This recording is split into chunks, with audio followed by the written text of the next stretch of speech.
그래서 이런 비교과 스펙에 너무 연연할 필요는 없다. 즉 비교과가 없어도 붙는 경우가 있어요. 학생들이 가장 원하는 건 비교과 스펙이 없어도 붙게 되는 경우죠. 어떤 경우냐? 뭐 제가 전 모집 단위를 저희가 합격자를 뭐 알 수가 없기 때문에 그냥 보편적인 내용에서 말씀드리면 우선 기본적으로는 교과 성적이 좀 우수해야 되고요. 일반계 고등학교를 중심으로 말씀드리면 두 번째 같은 경우에는 자기소개서 추천서를 잘 써주셔야 돼요. 이게 굉장히 조금 조심스러운 얘기긴 한데요. 자기소개서 추천서 같은 경우는 대학들을 제가 서울대를 제외하고 다른 대학을 방문해 보면요, 많이 신뢰하려고 많이 애를 쓰신답니다. 특히 학교장 추천서 같은 경우에는 그 고등학교 현장을 잘 모르기 때문에 그 학교 추천서를 믿고 싶어 한대요. 그래서 올해 같은 경우에는 고교 소개서도 서울대가 반영하기로 했잖아요. 그런 것들 같은 맥락입니다. 그래서 그 자기 추천서의 내용, 그 자기소개서 내용, 그게 좀 멋들게 잘 맞아떨어지고 그 모집단의 열망이 녹아 있으면 비교과 스펙이 뭐 그리 훌륭하지 않아도 없어도 합격할 수 있다는 거죠. 그래서 보통 많이 생각하시는 게 일반계고 학생들 제가 상담을 해보게 되면 물론 외고 학생들도 마찬가지지만 비교과가 많아야 특기자가 유리하다. 뭐 그건 바람직하지 않은 것 같아요. 그러니까 아까 말씀드린 것처럼 그런 것들이 괜찮고 뭐 내가 과외 활동으로 한두 개 할 수 있겠지만은 그 비교과 스펙 때문에 내가 서울대 합격한다는 생각을 좀 버리셔야 되죠. 왜냐면 대학들도 일부 학생들이 비교과를 만들어 온다는 걸 알고 있습니다. 알고 있기 때문에 이 국제봉사활동은 만들어 온 거구나.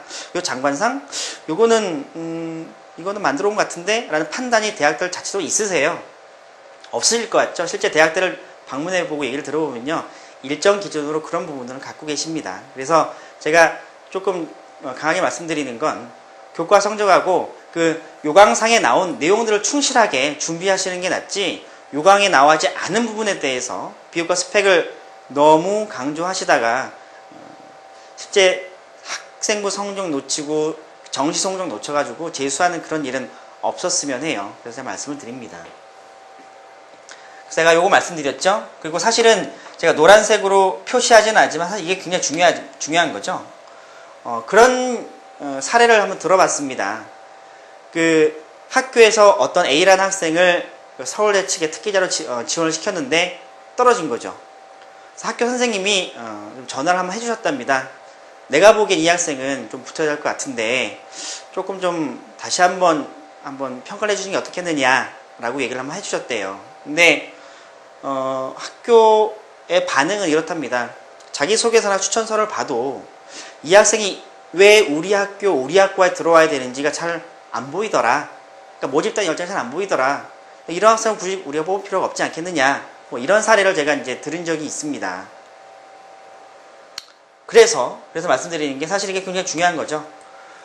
그 특기자의 자기소개서 같은 경우 총 5개 항목이 되어 있습니다. 아마 두 번째 항목이 모집단에 대한 열정을 기술하는 항목일 거예요. 그 부분을 좀 세세하게 구체적으로 잘 써주시게 되면 좋은 결과를 얻을 수 있거든요. 그리고 이제 일관성 있게 작성하는 것. 그 면접에서도 간혹 가다가 이제 지원 동기를 물어보시거든요. 그러니까 작년에 서울대 특기자 썼다가 좋지 않은 결과를 받은 학생은 이렇게 얘기를 합니다. 그러니까 자기소개서에는 나의 꿈은 아나운서다 라고 써버렸는데 면접에는 아나운서가 아니고 다른 꿈을 얘기했다고 하더라고요. 그러니까 교수가 좀 갸우뚱하시죠. 아니 넌 왜 서류에 이렇게 써놨는데 너 왜 이렇게 대답을 하니? 하여튼 거기서부터 당황하는 거죠. 결국 1단계 통과는 했지만 2단계는 결국 뭐 좋은 결과를 얻지 못했다. 뭐 그런 결과도 있어요. 그리고 이제 보시게 되면 1단계 우선 선발이 있죠. 우선 선발이 있는데 인문 쪽은 현재 우선 선발 학생이 뭐 없다고 제가 이제 들었고요. 자연계만 소수, 아주 극소수, 손가락에 꼽을 정도 극소수만 있다고 제가 알고 있습니다.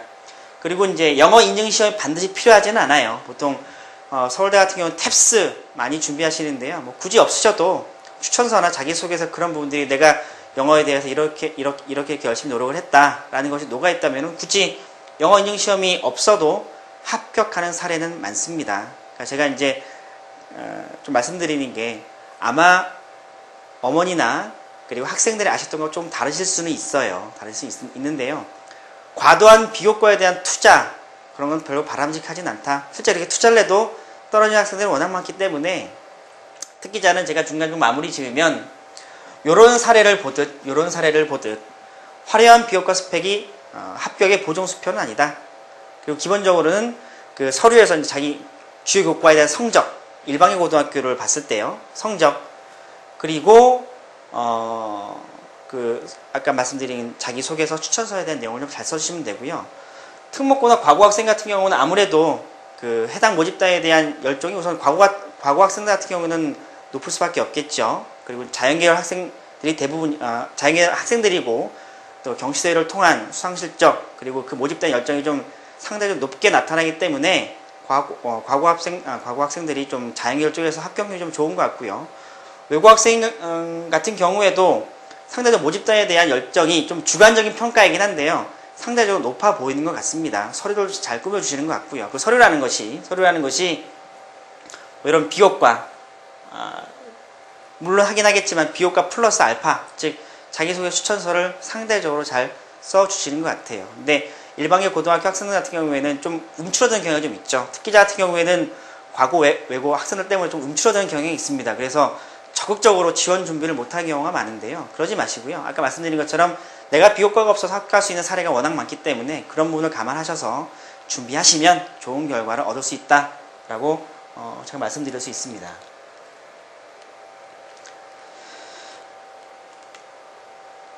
그리고 면접과 논술 마지막으로 말씀드리면요. 면접은 뭐 다 아시죠? 뭐 이렇게 이제 준비한다고 그러고 있고 이제 면접 준비 시간이 있고요. 그리고 자연계열 같은 경우는 수학이 필수고요. 과학 한 과목을 요강 보시면 나와 있죠. 모집단에 대한 과학 선택 과목이 다르잖아요. 그래서 한 과목을 선택을 해서 시험을 볼 수가 있습니다. 간혹 지원 동기도 질문하기 때문에 지원 동기에 대한 준비도 해줄 필요가 있고요. 인문계 같은 경우는 논술을 보죠. 논술 같은 경우에 정시 논술보다 상대적으로 쉽다고 합니다. 한 문항 180분이고 2,500자 내외예요. 2,500자 내외인데 플러스 마이너스 300자죠. 분량 미달 시 감점을 하고요. 정시 논술보다는 변별력은 상대적으로 낮다라고 알려져 있습니다. 특기자 같은 경우는 면접이 좀 부담이 좀 많이 되죠. 특히 자연계 학생 같은 경우에는 수학하고 과학 과목, 특히 이제 요 수학 과학에 대한 후기 같은 경우에도 인터넷 검색을 해보시게 되면 서울대 특기자 면접 후기 나와 있으니까요. 검색을 해보시게 되면 이런 문제가 나오는구나, 이렇게 접근을 하는구나 감안을 하시면 좋은 결과를 얻으실 수 있습니다. 지금까지 서울대 수시 지원 전략에 대해서 말씀드렸습니다. 간략하게 제가 수시하고 특기자 말씀드리면요. 수시는 어떻다고 말씀드렸습니까? 학생부 교과 성적이 매우 중요합니다. 1단계, 2단계 일치율이 90%가 넘기 때문에 교과 성적이 매우 우수한 학생들이 올해도 유리할 것이다. 두 번째, 특기자 같은 경우에는 일반계 고등학교 학생들을 중심으로 말씀드리면 비교과 스펙이 없어도 합격하는 사례가 많으니 내가 특기자를 지원한다고 해서 과도한 비교과 스펙을 쌓기 위해서